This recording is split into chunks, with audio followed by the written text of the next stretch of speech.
If your number 8 hitter is hitting 20 points above league average, shut the fuck up with your complaints. Nothing like ruining your tech confidence on a Friday morning, eh? We're here, everybody. We're a little behind schedule, and that's all right. Adam got his system all up to date and stuff, and then I was trying to do the same on my side.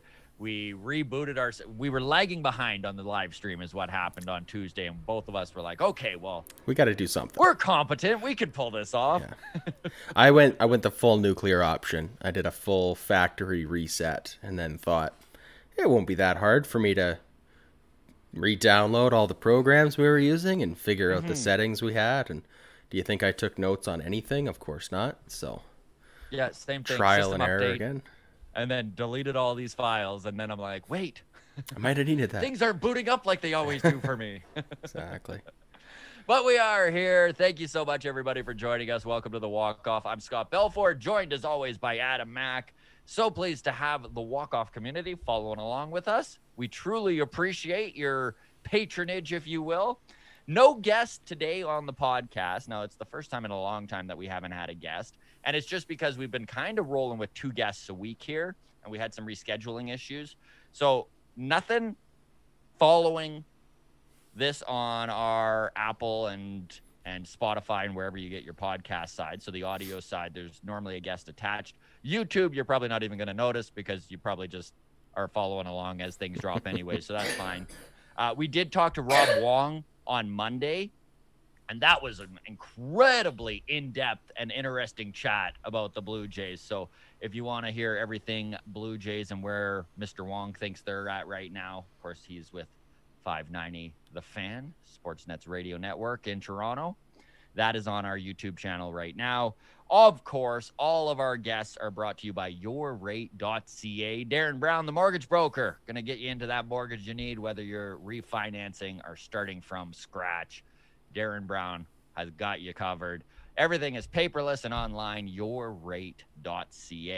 Now, I did want to tease a couple guests we got coming up next week. We've got Lou Pody, who is the pitching coach for the Okotoks Dogs here in Alberta. He, of course, was an ex-major leaguer, had played for the Rangers, had played for a few teams, so we're excited to sit down and chat with him. We're also talking with Kirby Sneed, AAA guy for the Toronto Blue Jays, buddy of Taylor Sacedo, who we talked to recently. Yeah.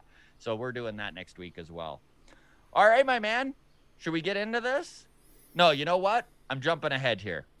At Walk Off Podcast on Twitter. Follow along. And we are also giving a jersey away this Monday during the Home Run Derby. We're live streaming. You can still get in on that contest. Go to our Instagram page, the Walk Off Podcast.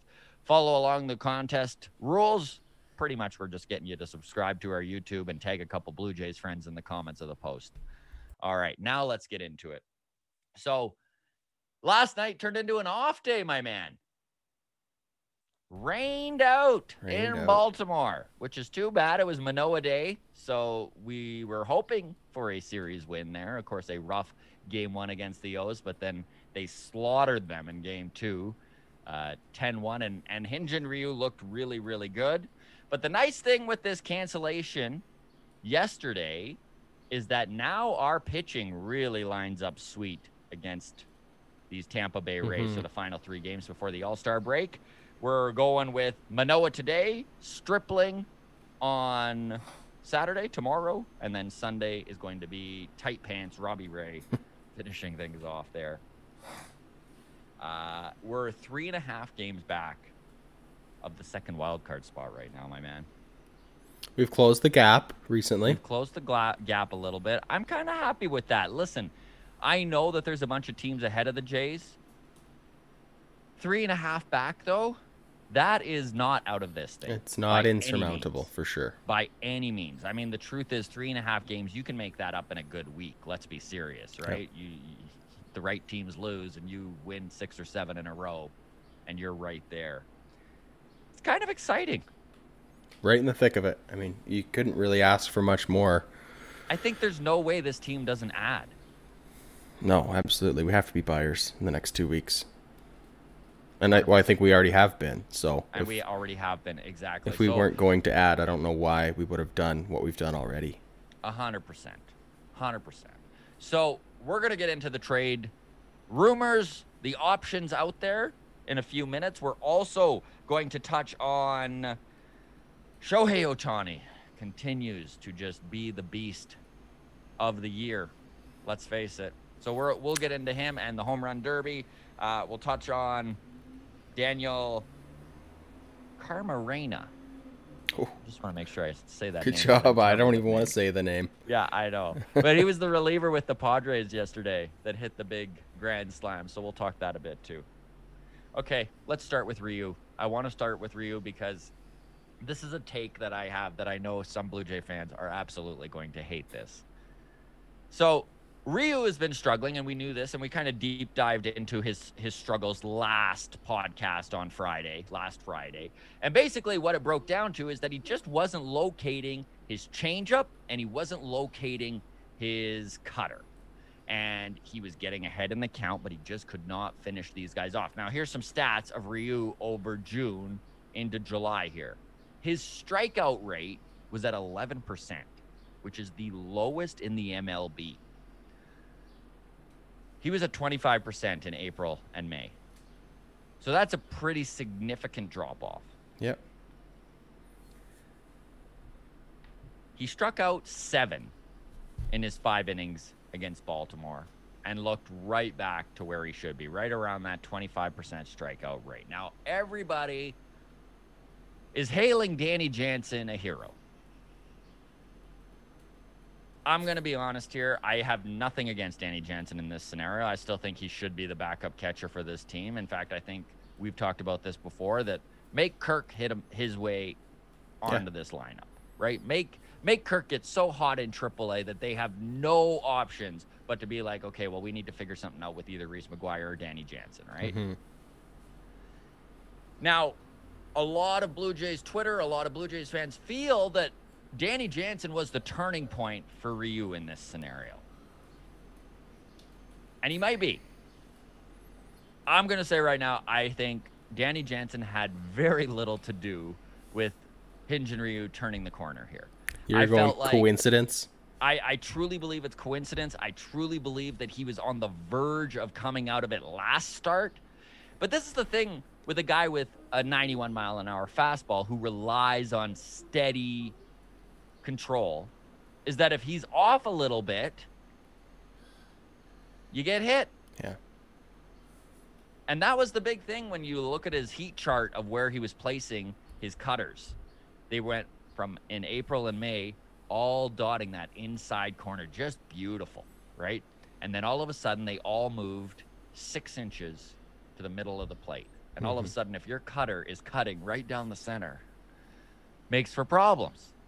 Now, I'm not saying Danny Jansen had nothing to do with this, and maybe just the comfortability of him behind the plate got Ryu in a headspace that he had to be in. I just don't feel like Danny Jansen...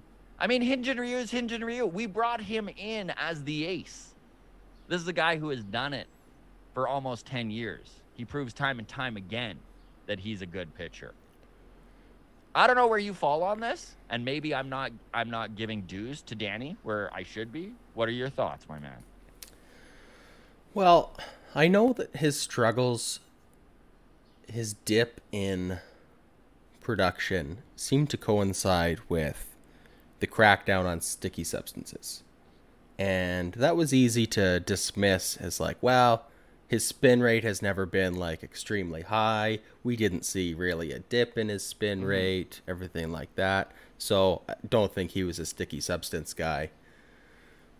Maybe he wasn't a spider tack guy, right?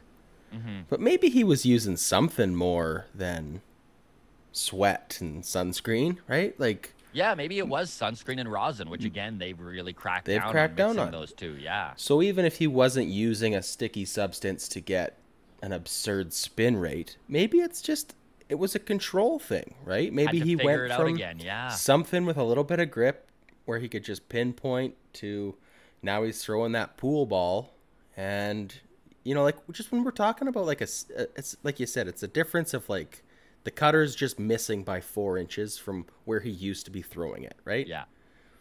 Maybe it's that. Maybe it's just he was using something like on the fringe of legal. It's crazy that this didn't occur to me, but I think you're dead on, man. That makes all the sense in the world. Yeah. It's not even that he was struggling with not having the sticky stuff. He just had to learn how to throw again without it, right? Yeah.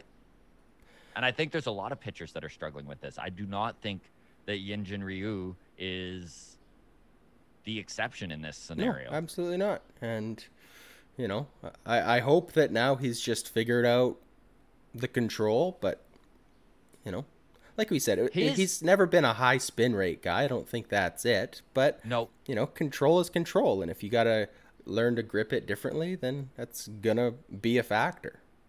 Well, this is an interesting little tidbit about him, too, is that he was throwing his changeup for something like 10% of the changeups he threw in the strike zone for the second strike. And he wasn't getting the guys swinging at it like he was earlier in the year. But then last game against Baltimore, man, was his changeup working. Yeah. And Ryu only threw 5 innings. It wasn't classic Ryu. Right. But he gave up 0, or maybe he gave up 1 run. I'd need to go back and look at the box. I think it was 1 run. Yeah, I think it was 1 run. But he was on, despite the fact of throwing a lot of pitches and not going deep into the game. He was on, and he was getting those strikeouts, and he was placing those changeups where he wanted. Yeah.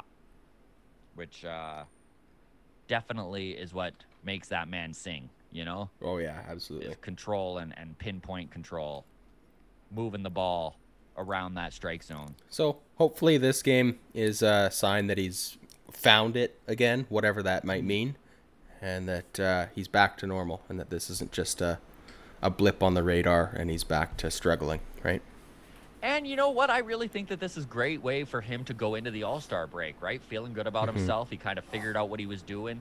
He's not at the All-Star game this year, which is the first time in a while. So he's going to be able to actually, you know, take these 5 days and just chill out. Mm-hmm.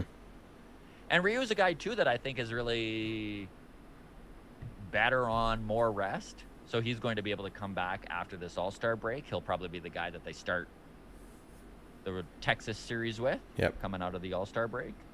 I'm excited, man. I think both of us talked about this, that we weren't worried about Ryu, but it is nice to see the ship being righted a little bit. Absolutely. You know? Yeah. Okay. So there were some interesting rumors that started to float around yesterday with the Blue Jays and the Twins being talked about in trade talks. And there were some surprising names that were mentioned. Obviously, Taylor Rogers, Jose Barrios, Kenta Maeda. Like, these are the names we're expecting the Blue Jays to be attached to with the Twins. Right. But the name that came out was Nelson Cruz.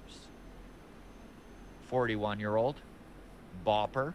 Pure hitter. And pure hitter. Professional hitter. Not to use that term all the time, but professional hitter. Like, this is a guy who, even at 41, hits for power, hits for average, RBI guy.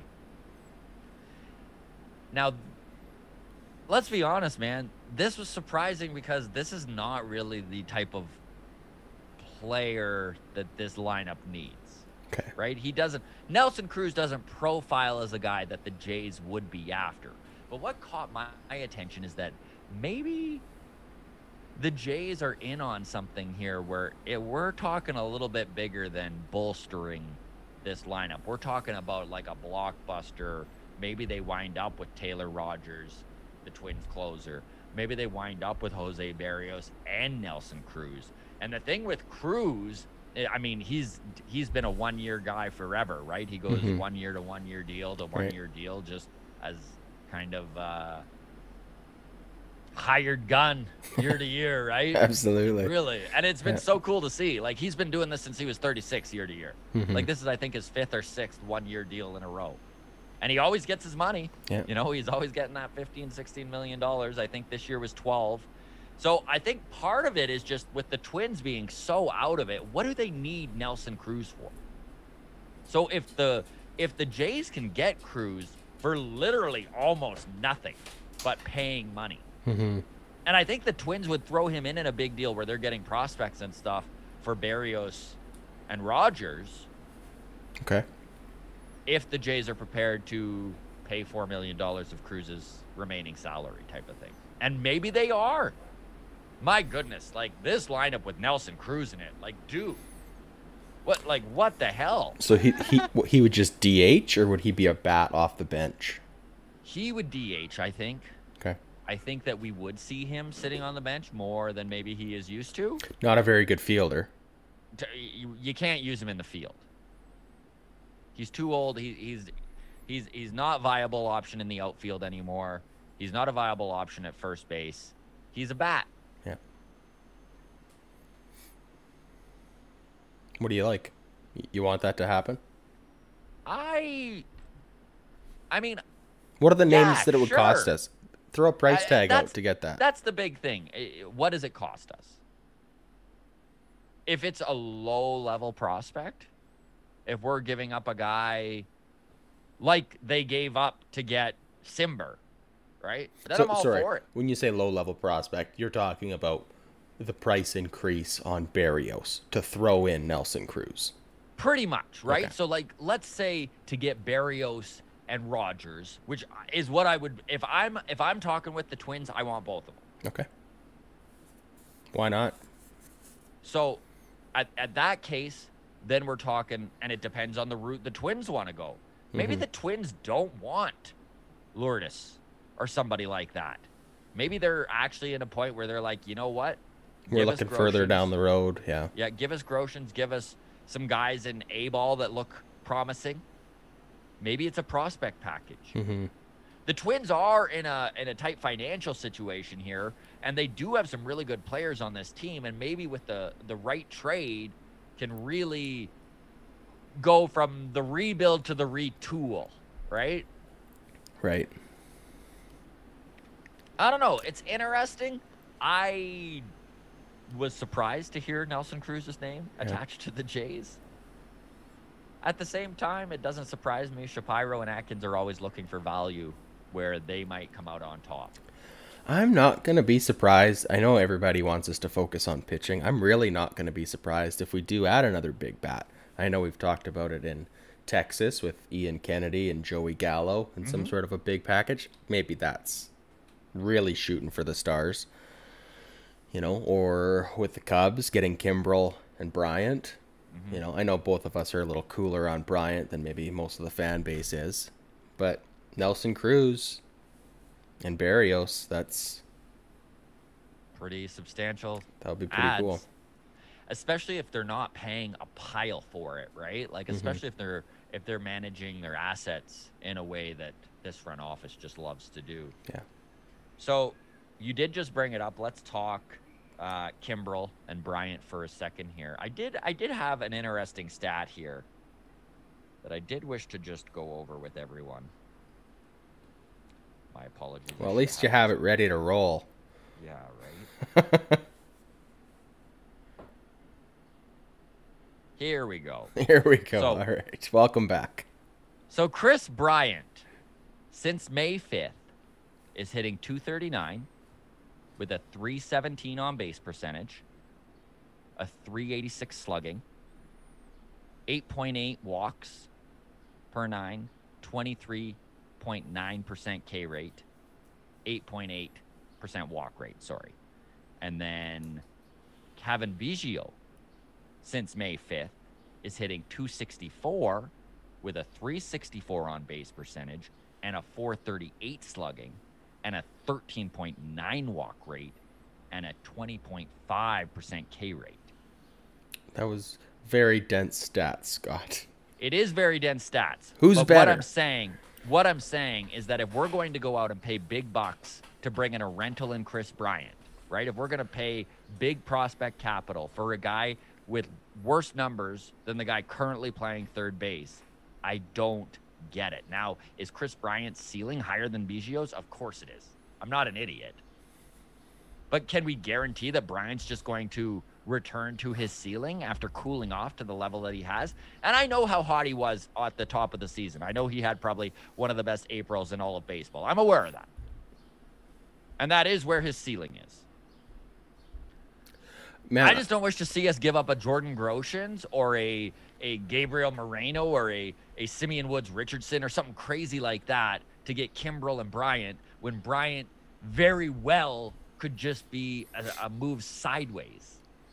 It's the same conversation we had a few weeks ago about Kyle Seager with the Mariners. Everybody was so horny for Kyle Seager, and then when you really look at it, you go, oh, he's hitting .216 right now.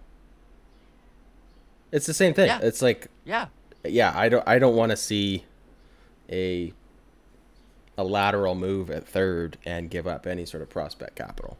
If it's a throw in on top of Kimbrel, like if the main piece is Kimbrel, and I don't know. I mean, I'm the biggest Kevin Biggio fan there is. I don't think he's untouchable. No. But I don't think we should be the ones shopping him. If somebody calls about Kevin Biggio, I think we answer that call. But I don't think we should be the ones looking to get rid of him. Here, by the way, speaking of the Cubs, is a very interesting little caveat. So Ken Rosenthal just wrote an article for The Athletic where he was depicting the Cubs scouting department as depleted and lacking in personnel. And that the Cubs may lack the staff to properly evaluate prospects from other organizations. And nothing screams Ross Atkins and Mark Shapiro more than that, right? So maybe they are going to try and go after a Bryant and roll the dice on that if they can give up what they feel just they're hoodwink taking them. The Cubs. Just right? Totally hoodwinked. I love it. Yeah. Yeah, maybe. Now, the Cubs know, like, listen, the Cubs aren't idiots. Like, their management system knows that this is, they didn't need Ken Rosenthal to point out that their scouting department is depleted. Right. So I'm sure they're very cautious about what's going on right now. But maybe there is a deal there where Atkins can get in and overvalue some of the prospects. Maybe we can get somebody for a Samad Taylor that the Blue Jays are still on the fence on, but his numbers in AA look incredible, right? Going back to Biggio, though, I really feel like this fan base sometimes takes him for granted because he isn't Bo Bichette, because he isn't Vlad Guerrero, because he isn't Teoscar Hernandez, because he isn't one of those core guys, right, that you're building the team around. But I just want to remind everyone, it is okay to have an average hitter on your team. It is just fine to have an MLB average guy on this roster, especially with the versatility that he brings to this team. Yeah. And I know people are tired of seeing him at third base because he does makes a lot of errors because he's never played third base before. He is getting better. That's the truth, though. And I don't think that Santiago Espinal has been night and day better than him. He's made mistakes, too. Panic was making mistakes. No, I bring up Espinal. He's still probably the best fielder besides Simeon on this infield. You think Espinal's the best? I guess. Oof. Yeah. Man, that does not instill confidence. That sentence right there, kind of. I mean, maybe Vladdy, but Vladdy's playing first, right? Like, he's a picking machine there. And he definitely has to make plays that he shouldn't need to be making because Bichette and Biggio are making him work a little harder than he should. But I don't know. I don't know if he's. I don't know if he's better than Bo Bichette. Yeah. I mean, Bo Bichette's an error machine, but like he plays shortstop. Shortstop always across the league, across all teams, forever, always has higher. Like it's the top spot for errors. So, of course, he's going to have more errors than Teoscar Hernandez in right field, right? Like, it's just such a high-demand, difficult position. Mm-hmm. And he is getting better. Bo Bichette, when he doesn't have time to think about it, is great. Yes. The errors you see Bichette make is when he needs to go the other way, make a pick, and then plant and throw. And then you can just see the wheels turning in his head. And I mean, by no means does Bichette have the yips or anything crazy like that. But you can tell he's overthinking things sometimes because he has made a lot of errors. And he knows his stats. Bichette's not a dummy, right? Right. Speaking of Bichette, though, I did want to bring this up. So since June 1st, Bichette has been hitting 346. Wow.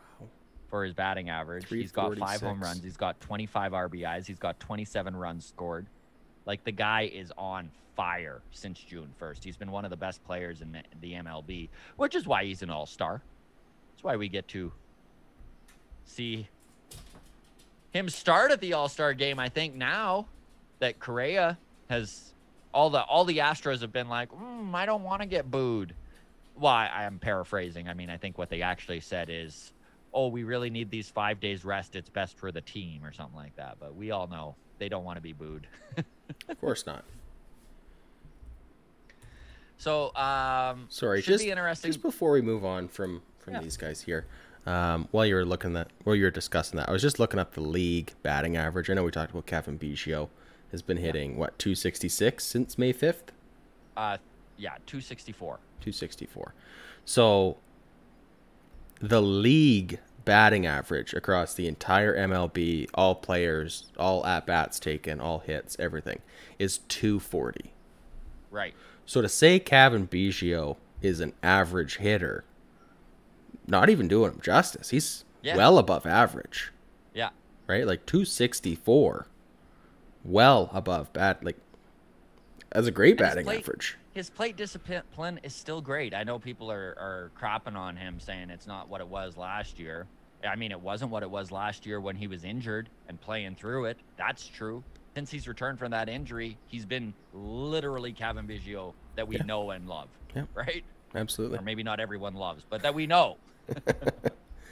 Yeah, you're right, though. Like, everybody craps on him because he's not Bichette. And everybody craps on Bichette because he's not Vladdy. Right? Like, it's just, it's funny how when you have like an all-world talent, it just skews everything. Yes. Right? Like, people are not happy with Bichette. He's hitting 300 on the season. Like, on his career, he's hitting 300. Right? Like, this is what people forget is in 2019, Kevin Biggio was like the second best hitter on this team, probably. Yeah. Anyways, it's good. It's good we've got a lineup that this is this potent that people look at the lineup and they're like, oh, the whole is Biggio. But like, you're not going to have a lineup of Vladdy Guerreros from 1 through 9, which is crazy that we're even close. Yeah, that we're even that for 1 through 6. Oh my goodness. Yeah, if your number 8 hitter is hitting 20 points above league average, shut the fuck up with your complaints. Yeah, like, that's the truth, man. And I get so tired on Twitter sometimes of seeing anyone defend Biggio and then everyone piling on and being like, oh, you just love Charlie in this front office and whatever they do and say you just can't handle, like, blah, blah, blah. It's like, no, just take a look at the peripheral, okay? Start comparing his numbers to other available third basemen. Yeah. Do we need an upgrade at third base? Defensively, for sure. And yeah, if we can do it, absolutely. Like, if you can slot a Joey Gallo in there, heck yeah, let's do it. Yeah. But the truth is that why make a sideways move? Well, why make a sideways move when, like, this could literally be our lineup next year. Like, if Simeon leaves, right? And we go out and we sign Carlos Correa and we reunite the Astros there with George Springer. We put Correa at shortstop. We put Bichette over to third. All of a sudden, he's making way less errors, right? Because now he's at third. So we've got Bichette at third, Correa at short, Kevin Biggio at second. Yeah.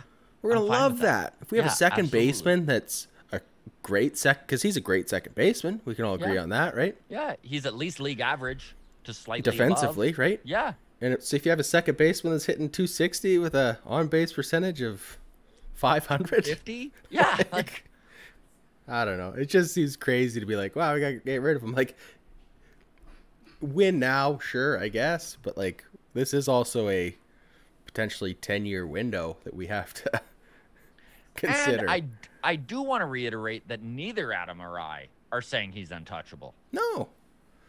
Heck yeah, if someone comes with an offer you can't refuse, you take it. He's in the same boat as Lourdes, in my opinion. It's just nobody. The front office is not shopping him, but he's definitely not an untouchable. Yeah. I think the only untouchables on this team are Vladdy and Bo. Yeah. You would need a haul for Teo. I can't see them trading Hernandez unless it is insane, and I can't see them doing it at a trade deadline. If you're moving Hernandez in a scenario where it's like in '91 when they traded for Alomar and Carter, and they moved Mosby and Barfield, I think it was. Teo too is not quite No, it was Fernandez. young. Never mind. Yeah. Teo's also like in a weird position because he's older and he's closer to free agency. I don't know realistically who would be trading for him. Like he's a guy that a contending team would want to add, not a rebuilding team. And I don't think contending teams are the teams we're trading with, right? Like no, exactly. Because they don't want to downgrade at any position, and we don't want prospects back. No. So he's kind of in the same boat as Randall Grichuk, unfortunately. You know, I mean, not unfortunately, but I mean, I don't think Grichuk is much of a piece that we can move. We kind of were considering that back in January when we signed Springer of like, well, does this mean Grichuk's on his way out? Is he the odd man out? And it's like, wow, he's got that big contract. He's older. And I mean, the acquisition of Corey Dickerson does allow for this front office, if an opportunity does arise, to move an outfielder where they are having the doors blown off by their offer. It allows them to take it, right? Yeah. But I don't think without that scenario that the Blue Jays are doing anything with the outfield other than maybe sitting more guys, you know, other than guys losing at bats who are cold. So, you know, like when, let's say, Lourdes gets in one of his cold streaks, he's sitting on the bench rather than them plugging him into the 8-hole. But right now, Lourdes is hitting. He's looking really good. And, man, him in that 8-hole, holy cow. Like, no, of course. The lineup's great. Wild. Just need to fix that pitching, right? Yeah, that's right. Our new relievers have looked good. You know, Adam Simber has had a few outings, and he's been everything as advertised. Trevor Rogers got his debut. I think it was in the Ryu game there. I think it was the last game. I think so. He looked good. Yeah, got 3 up, 3 down. They need more. Again, it would be confusing if they get Taylor Rogers out of Minnesota, but he's a guy who's a great pitcher. You know, he's a guy that the Twins don't really need right now as a basement team. Interesting things ahead, and we're going to, over the next week or two, I think we're going to start seeing things fall into place. It'll probably be after the All-Star game, but who knows? The All-Star break is going to allow these GMs lots of time to get on the phone and start seeing what's available. Yep. All right, did you have anything else Blue Jays to add to this? No. Just want to remind everybody with the Futures game on this Sunday, Austin Martin will be showcased at the Futures game. That's this Sunday, and you and I are going to be live streaming that game on YouTube. So please join us. Please join us. I would love to chat prospects with everyone, and I know we always appreciate the walk-off community joining us on our live streams and being so interactive and just nerding out baseball-wise with us baseball nerds here on the walk-off, so it's perfect. And, of course, the Home Run Derby as well. We're going to be live streaming, and then we're going to give away that jersey that we're giving away. Any Blue Jays jersey you want with any name on the back you want, and we'll get that done for you.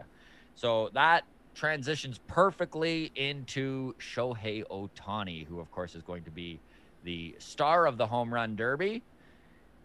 In his last 20 games, the guy has, listen to this, it's literally the most insane thing ever. He has 4 singles in his last 20 games. Wow. He has 3 doubles. He has 1 triple. He has 15 home runs in his last 20 games. Wow. It's a hot streak. What the hell? He's at 32 home runs on the season, which ties the Japanese record for most home runs in a season. Of course, he's going to just absolutely crush that record. absolutely crushed that record. I think he's the favorite to win the Derby. Yeah, I mean, Fernando Tatis backed out as well. Yeah. So no Tatis Jr., no Vladdy. It's wide open. It's going to be a fun Derby. It is going to be a very fun Derby. It's going to be a really fun time. Yeah. I mean, Shohei Ohtani is the only person standing in Vlad's way of so many accomplishments this year. Yeah. Obviously, the MVP. But Vlad now has 2/3 of the Triple Crown. He leads in RBIs across the MLB. He now leads in batting average as well across the MLB. Yeah, as he has sustained sustained that. there. Yeah, he's sustained that 340, and everybody ahead of him has started to drop off, just behind Ohtani in home runs. He's at 28 now. He's at 28. Ohtani's at 32. We'll see how the second half goes, but yeah, I mean, he's going to need Ohtani to cool down. Pardon me, a little bit. Right, like yeah, but I mean, 15 home runs in 20 games. 2 home runs on the back half, and just like, my God, at that point, Barry Bonds has start getting nervous, right? Like, yeah. Like, I've never seen a swing like Ohtani's. It's incredible. He's coiled right up, and just like the extension he gets on that swing, it seems inhuman. It's really cool. It's just, that's all I gotta say, is it's really cool to see this happen. I know we talk about Ohtani almost every podcast, but it's so hard not to. Like, the guy is just out of this world doing things that we have never seen a ball player do before. Yeah. Anyways, we'll move on from there. Before we wrap everything up here, I did wish to bring up a very cool event that happened last night. Daniel Camarena, yeah, I think that's how you pronounce Close it. enough. If I'm butchering that, I'm so sorry. What's funny too is I listened to his name like 6 times before I came on the podcast. I'm like, I'm gonna nail this name. I'm not gonna screw it up like I do every other name, but here we are. Anyways, he is a relief pitcher with the Padres. He was just recently called up from AAA. His dad and family and everything is in the crowd. He goes up to bat with the bases loaded against Max Scherzer. This is a 10-year minor leaguer. 10-year minor leaguer. Gets his final sniff of the big leagues here. Grand slam. As a relief pitcher. Are Amazing. You kidding me? Amazing.